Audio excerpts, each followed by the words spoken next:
Canon filed a series of patents last week that claim to improve subject tracking, reliability, accuracy, and machine learning. So how do they go about doing this?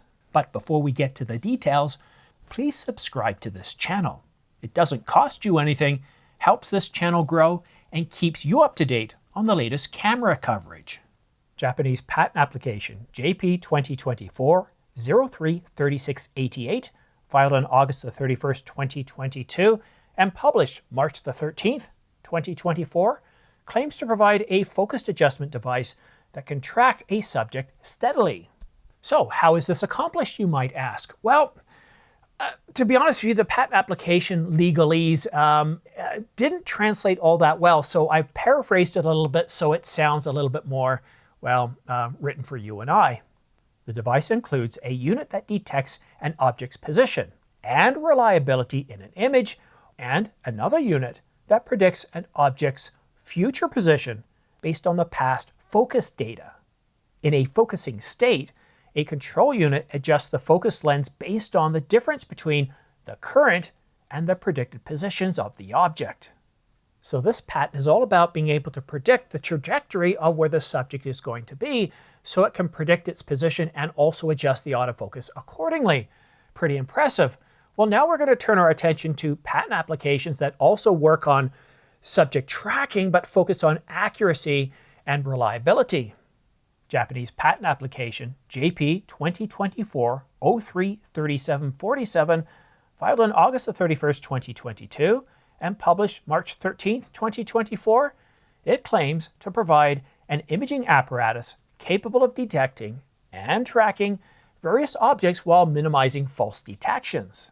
This is accomplished by the imaging device, otherwise known as the camera. It detects a subject in an image using different sets of data.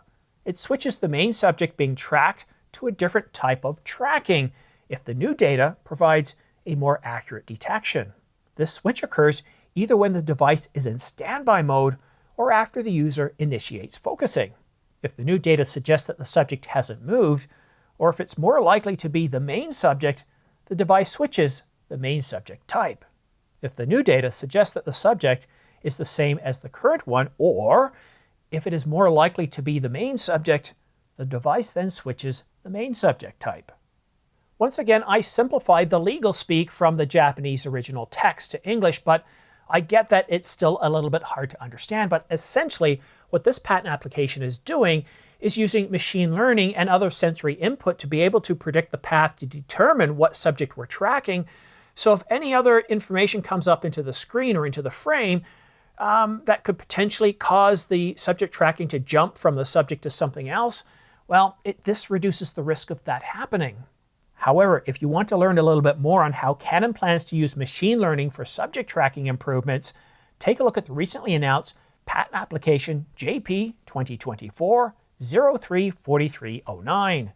And I'll cover this patent application in a separate video looking at how Canon plans to use machine learning to improve various aspects of using the camera, whether it be the R5, the R1, or even a follow-up to the Canon EOS R7 or even the R8. But now let's turn our attention back to subject tracking. Canon filed 2 more patents, and these patents have to do with improving subject tracking, reliability, and accuracy. JP 2024-03-4231 and 03-4232 are both filed on August the 31st, 2022, and both were published on March the 13th, 2024, both providing improved subject tracking accuracy. JP 2024-03-4231 claims to solve the subject tracking accuracy based on the intention provided by the user, to more accurately specify a subject area intended by the user.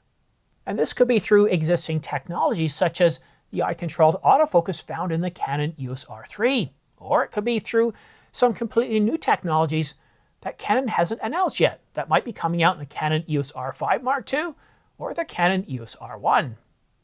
JP 03-4232 claims to improve tracking accuracy by improving the size estimation of an object by the tracking device.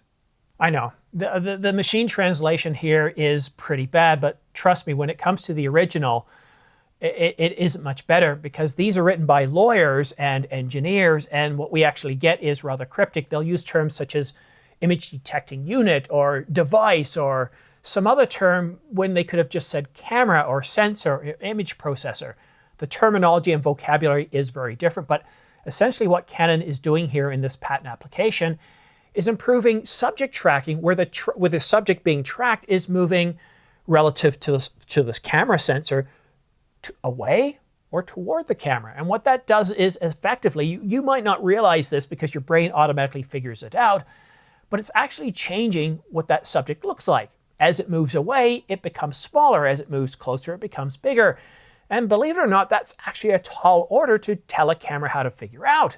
But using machine learning, through the machine learning process of teaching the machine learning how to learn, this can become much more accurate, and that's a pretty big deal. And while modern cameras such as the Canon EOS R5 are much better able to handle subjects when they come closer to the camera, when those subjects move further away, it does become a bit of a challenge. I'm currently shooting with the Canon EOS R5 and the 50mm f1.2.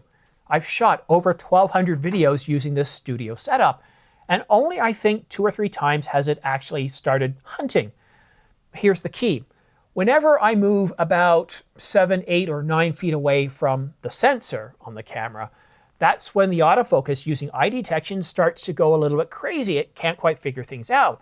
If I move forward quickly or backward quickly, the autofocus system does a good job of tracking. But once I move further away, my size relative to the frame and the camera, well, it starts to have trouble. So this is something I would like to see improved, and where I think the benefits could be is we can actually be further, the subject can actually be further away from the sensor plane and still provide accurate and reliable tracking of the subject, whether the subject is moving or whether the subject is standing still.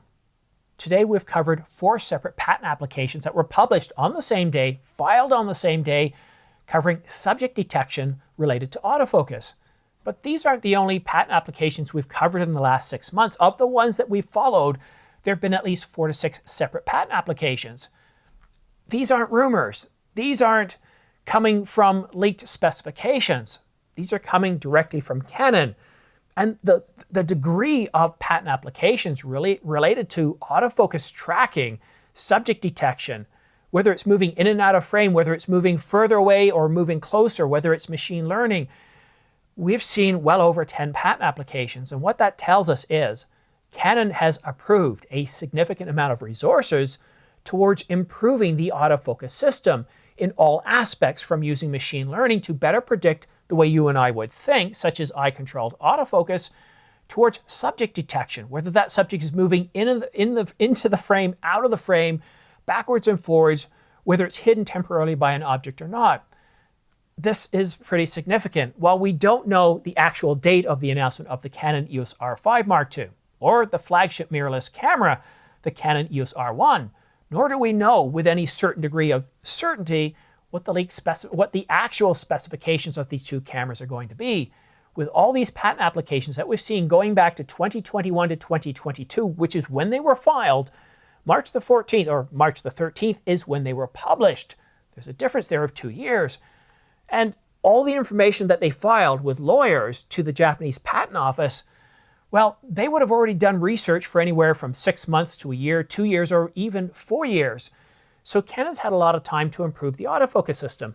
So I wouldn't be surprised to see if in the upcoming Canon EOS R5 Mark II or the Canon EOS R1, we would see a much greater improvement to the reliability, accuracy, and capability of the autofocus tracking system using many different means, whether it's user inputted data through sensors, through our eye-controlled autofocus type capabilities, or if it's just the camera just thinking more like us.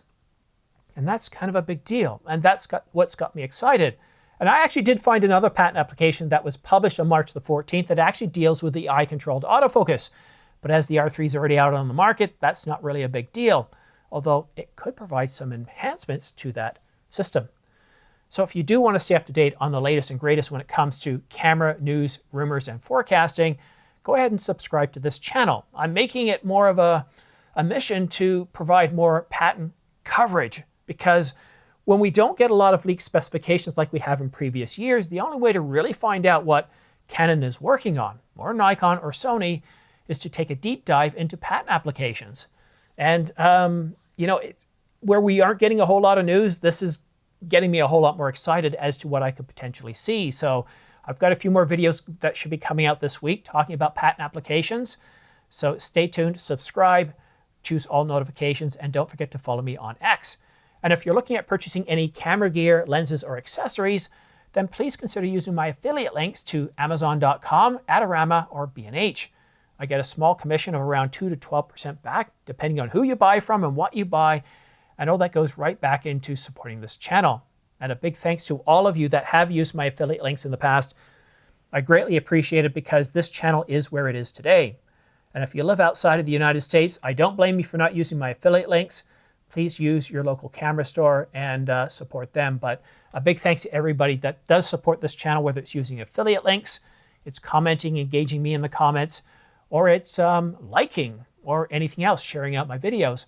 And lately, I haven't been as studious in responding to some of the questions in the comment section, but that's simply because I've been dealing with an awful lot of inputs, a lot of information coming in, a lot of patent applications, and it takes a lot of time. This video alone took quite some time to actually read through the patent application. There's a kind of a header, a summary information telling us certain specifics about the patent. Then it goes into the problem and a means to solve it. And then we have a very detailed description of how they plan to solve it. And it takes time to read through that, to try to understand what they're saying, to understand what it means by compression unit or arithmetic unit. It's a bit of a mind job, that's for sure. So yeah, I'll do my best to follow up with you guys on the questions and comments that are being posed to me. But again, thank you so much for engaging. Thank you so much for watching, commenting, viewing, and subscribing. But that's it for today. Have yourself a great week, and most likely I'll see you again tomorrow. Cheers. Have a good week now.